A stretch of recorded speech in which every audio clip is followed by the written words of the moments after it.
전 세계 어디든 단 18시간. 여러분은 이 숫자가 실감이 나시나요?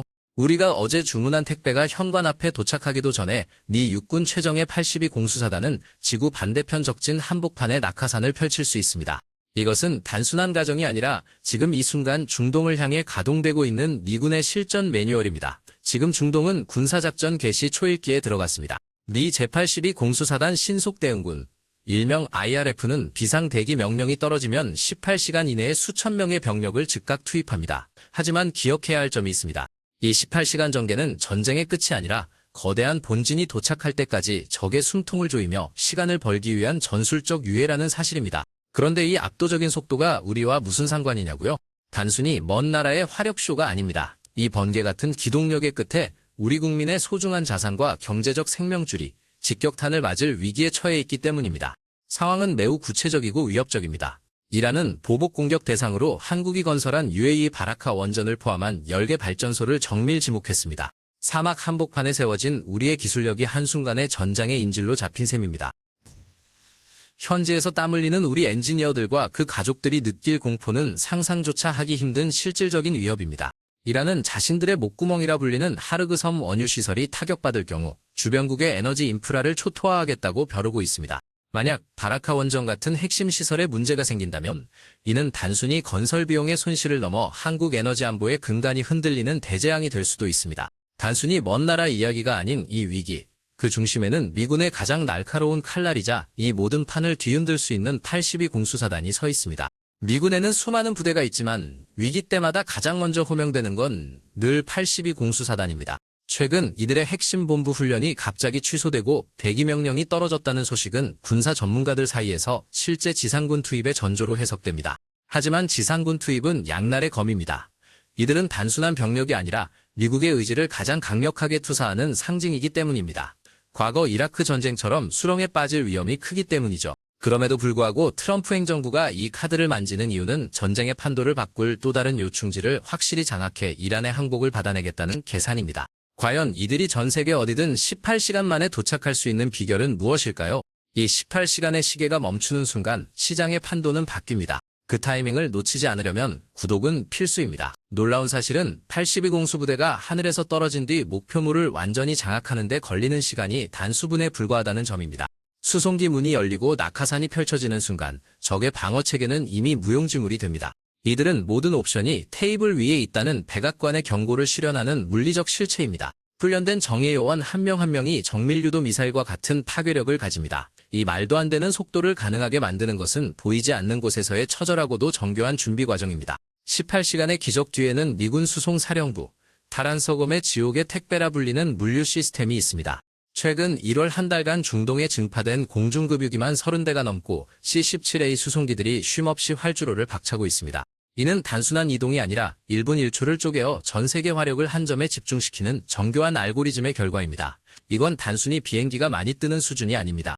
전 세계에 흩어진 수만 개의 부품과 병력을 단 하나의 오차도 없이 한 점으로 모으는 마치 거대한 시계 태엽이 맞물려 돌아가는 듯한 소름 돋는 물류 시스템의 결과입니다.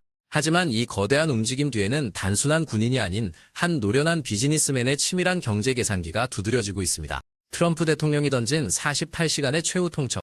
이는 이란을 향한 경고임과 동시에 시장을 향한 신호였습니다. 실제로 트럼프는 공격 시한을 단 12시간 남겨두고 유예를 발표했는데 이 절묘한 타이밍은 뉴욕 증시 개장 2시간 25분 전이었습니다. 전쟁의 공포로 시장이 마비되는 것을 막으면서도 이란의 목줄은 놓지 않는 고도의 심리전입니다. 트럼프는 결코 테이블에 오른 선택지를 제거하지 않습니다.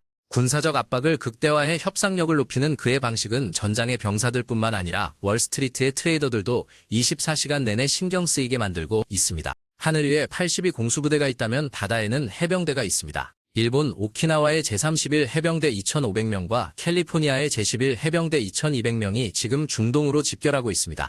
이들은 911 부대라 불리며 어떤 험지에서도 상륙작전을 수행할 수 있는 괴물들입니다. 강습 상륙함 트리폴리함이 수천 명의 병력을 태우고 중동 해안에 도착하는 순간 이란은 하늘과 바다 모두에서 완벽하게 포위됩니다. 지상과 해상에서 좁혀오는 이 거대한 포위망의 최종 목표는 명확합니다.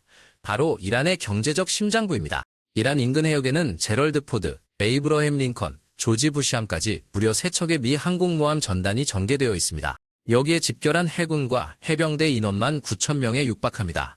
이는 웬만한 소도시 전체 인구가 최첨단 무기를 들고 바다 위에 떠 있는 것과 같은 압도적인 무력입니다. 이 거대한 군사력이 조준하는 곳은 결국 이란 원유 수출의 90%가 흐르는 좁은 섬, 하르그 섬입니다. 이곳에 밸브가 잠기는 순간 이란의 경제는 마비됩니다. 18시간의 속도와 9,000명의 화력이 만나는 이 지점에서 현대전의 진정한 본질이 드러나기 시작합니다.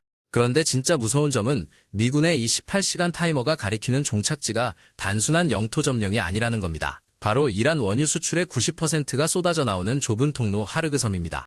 전 세계 원유의 21%가 흐르는 호르무즈 해협의 목줄을 쥐고 있는 이 섬이 미군에 장악된다면 어떤 일이 벌어질까요? 전문가들은 협상이 결렬될 경우 82 공수사단이 이곳을 가장 먼저 타격할 것으로 보고 있습니다. 만약 여러분이 한 국가의 지도자인데 국가 수입의 90%가 단 18시간 만에 적의 손에 넘어갈 위기에 처했다면 어떤 선택을 하실 수 있을까요? 아마 이성적인 판단 자체가 마비될 겁니다. 이것은 마치 거대한 뷔페 식당에서 주방으로 들어가는 유일한 가스 밸브를 누군가 움켜쥐고 있는 것과 같습니다.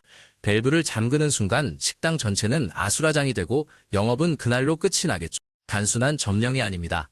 이 섬을 잃는다는 것은 이란이라는 국가 시스템을 지탱하는 산소 호흡기를 떼어버리는 것과 같은 생존의 문제입니다. 미군의 시선은 하르그 섬에만 머물지 않습니다. 더 깊숙한 곳, 이란 국내 천연가스 공급의 무려 70-80%를 책임지는 사우스 파르스 가스전을 정조준하고 있습니다. 이곳이 멈추면 이란의 공장은 가동을 멈추고 가정의 전기는 끊깁니다. 이는 마치 한겨울 폭설이 내리는 밤에 마을 전체의 배터리를 빼버리는 것과 같은 치명적인 타격입니다. 석유가 수출용 외화벌이 수단이라면 가스는 이란 국민들의 삶을 유지하는 최소한의 온기입니다. 미군은 이 온기를 인질로 잡아 이란 정부를 협상 테이블로 끌어내려 하고 있습니다. 그런데 미군은 왜 총칼을 들고 적진의 수도로 진격하는 대신 에너지 밸브를 먼저 겨냥하는 것일까요? 거기엔 현대전의 아주 잔혹한 경제 논리가 숨어 있습니다. 과거의 전쟁이 성벽을 무너뜨리는 것이었다면 현대전은 적의 신경망을 마비시키는 것입니다. 에너지 인프라 타격은 단순한 파괴가 아니라 국가라는 거대한 기계에 모래를 뿌리는 행위입니다. 발전소가 멈추면 물류가 서고 물류가 서면 식량이 바닥납니다. 도미노처럼 무너지는 이 연쇄 반응은 총알 한 발 쏘지 않고도 한 나라의 항복을 받아낼 수 있는 가장 효율적인 칼날이죠. 이 전략은 고속도로 한복판에서 모든 차량의 연료를 동시에 증발시키는 것과 같습니다. 아무리 강력한 탱크를 가졌어도 기름이 없으면 그저 거대한 고철 덩어리에 불과하니까요. 그런데 흥미로운 점은 이 정교한 공격 시나리오의 실행 타이밍이 군사교본의 새벽 기습이 아닌 뉴욕 증시 개장 시간에 맞춰져 있다는 겁니다. 실제로 트럼프 대통령은 이란의 에너지 시설 타격을 5일간 전격 보류한다고 발표했습니다. 놀랍게도 이 발표는 뉴욕 증시 개장 정확히 2시간 25분 전에 이루어졌습니다. 전쟁의 긴장감으로 유가가 배럴당 $100를 돌파하자 시장의 발작을 막기 위해 정교하게 계산된 진정제를 투여한 셈입니다. 만일의 사태에 대비해 모두가 무언가를 준비하고 있던 그때 말이죠.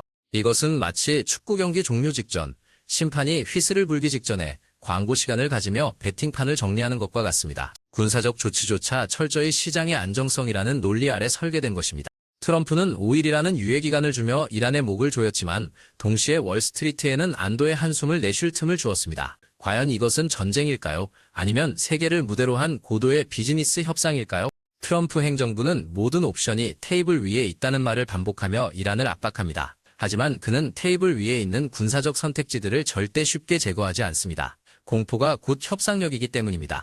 이 전술은 유명 맛집 사장이 재료 소진 임박을 알리며 손님들의 줄을 세우는 것과 비슷합니다. 긴박감을 최고조로 끌어올려 상대방이 불리한 조건에도 서명하게 만드는 고도의 심리전이죠. 미국 내에선 군사행동에 대한 반대 여론도 만만치 않지만 트럼프는 이를 오히려 내가 언제든 멈출 수 있다는 카드로 활용하며 이란의 양보를 압박하는 지렛대로 사용합니다. 공격 유예는 단순한 평화의 메시지가 아닙니다. 협상을 위한 마지막 시간 벌기이자 상대의 숨통을 가장 고통스럽게 조이는 방법입니다. 하지만 이 화려한 전략 뒤에는 실제 전쟁터로 향하는 어린 병사들의 두려움이 실제합니다. 이 거대한 밀당 속에서 가장 가슴을 졸이는 건 우리 한국입니다. 이란이 보복 대상으로 지목한 10개 발전소 명단에는 우리가 피땀 흘려 건설한 UAE 바라카 원전이 포함되어 있기 때문입니다. 중동 건설 현장에 자식을 보낸 한국의 부모님들은 매일 밤 뉴스를 보며 뜬 눈으로 밤을 지새입니다. 자식이 다니는 직장이 전장의 한복판이 될지도 모른다는 공포는 상상조차 하기 힘든 고통입니다. 이것은 마치 내 아이가 다니는 학교 바로 옆 건물에 불이 난 상황과 같습니다. 불길이 언제 우리 아이가 있는 교실로 옮겨붙을지 몰라 발만 동동 구르는 절박한 심정인 거죠. 국제에너지기구가 4억 배럴의 원유 방출을 조율하며 유가를 잡으려 애쓰고 있지만 우리 자산과 국민의 안전이라는 안보 불안은 돈으로 환산할 수 없는 영역입니다.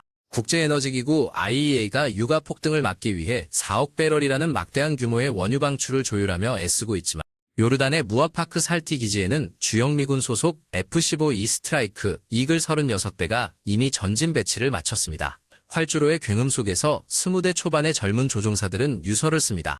이병 열차를 타는 아들을 껴안고 놓지 못하는 어머니의 모습은 한국이나 미국이나 다를 바 없습니다. 18시간이라는 찬란한 군사적 수치 뒤에는 누군가의 소중한 아들이라는 현실이 존재합니다. 이 병사들에게 이번 작전은 전략적 요충지 확보가 아닙니다. 살아서 돌아가 집밥을 먹고 싶다는 간절한 생존 본능과의 싸움입니다. 국가의 거대한 장기판 위에서 가장 먼저 희생될 수도 있는 졸의 두려움이죠. 이들의 희생을 담보로 한 18시간의 전개. 하지만 우리가 알아야 할 충격적인 반전이 있습니다.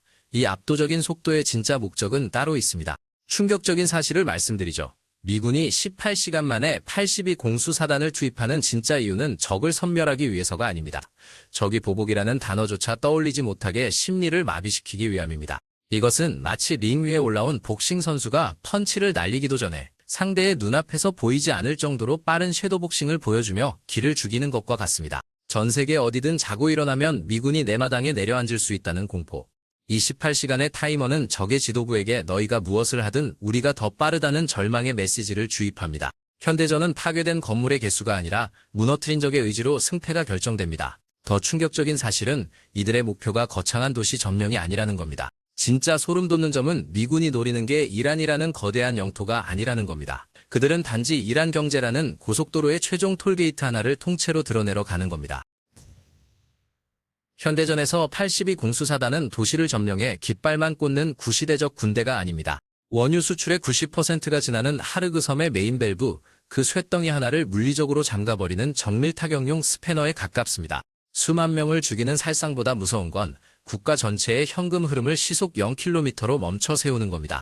18시간이라는 속도는 적이 대체 경로를 찾을 시간조차 주지 않고 경제 엔진을 급브레이크 밟듯 세우기 위한 물리적 수치입니다. 그런데 여기서 아무도 주목하지 않는 변수가 있습니다. 트럼프가 겉으로는 공습을 유예한다며 평화를 말하고 있지만 정작 미군의 거대한 수송 행렬은 단 1분도 멈추지 않았다는 사실입니다. 왜일까요? 트럼프 대통령이 5일간의 공습 유예를 선언했을 때 시장은 안도했습니다.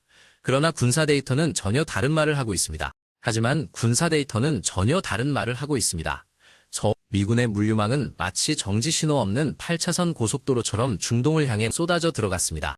이건 무력 시위의 정석입니다. 미군은 의도적으로 식별장치를 켜둔 채 중동 상공을 가로지릅니다. 자신의 위치를 숨기기는커녕 우리는 멈추지 않고 오고 있다는 신호를 적의 레이더에 강제로 주입하는 고도의 심리적 압박이죠. 유예라는 이름의 정지 신호는 외교관들을 위한 것이었고 실제 군사 엔진은 풀 엑셀 상태였습니다. 적이 협상 테이블에서 딴 생각을 할 때마다 창밖으로 보이는 미군 수송기, 굉음이 그들의 펜 끝을 떨게 만드는 겁니다. 공격 시한을 단 12시간 남겨두고 벌어진 극적인 드라마를 기억하십니까? 그 찰나의 멈춤이 어떻게 시장을 흔들고 적의 목을 조였는지 그 실체를 들여다봐야 합니다. 최후 통첩 시한을 단 12시간 남겨둔 시점, 전 세계는 숨을 죽였습니다. 그때 터져나온 공격 중단 발표는 마치 충돌 1cm 직전에 밟은 초정밀 브레이크와 같았습니다. 트럼프는 이 12시간을 이용해 이란 지도부의 심장을 쥐락펴락했습니다. 쏠까 말까 고민하는 척하며 적의 방공망을 며칠간 최고 수준으로 가동하게 만들어 병사들을 극도의 피로감 속에 몰아넣은 겁니다. 이건 단순히 자비로운 결정이 아닙니다. 적이 가장 공포를 느끼는 순간에 가속 페달에서 발을 떼어 다음번 페달을 밟을 때의 충격파를 극대화하는 고도의 심리 전술입니다. 하지만 미군이 완전히 멈춘 건 아니었습니다. 하늘에서 시계가 멈춘 듯 보였을 때 바다 위에서는 여전히 거대한 강습 상륙함이 중동을 향해 거침없이 달려오고 있었습니다. 강습 상륙함 트리폴리함이 해병대 200명을 태우고 27일경 중동에 진입합니다. 이는 공수부대가 뚫어놓은 고속도로 전용 차선에 본격적인 대형 트럭들이 진입하기 시작했다는 뜻입니다. 82 공수부대가 18시간 만에 적진의 문고리를 부셨다면 트리폴리함의 해병대는 그 집안의 가구들을 완전히 재배치하러 가는 핵심 전력입니다. 점령이 아닌 완벽한 통제가 목적이죠. 특히 27일이라는 날짜는 트럼프의 유예 기간이 끝나는 시점과 묘하게 맞물립니다.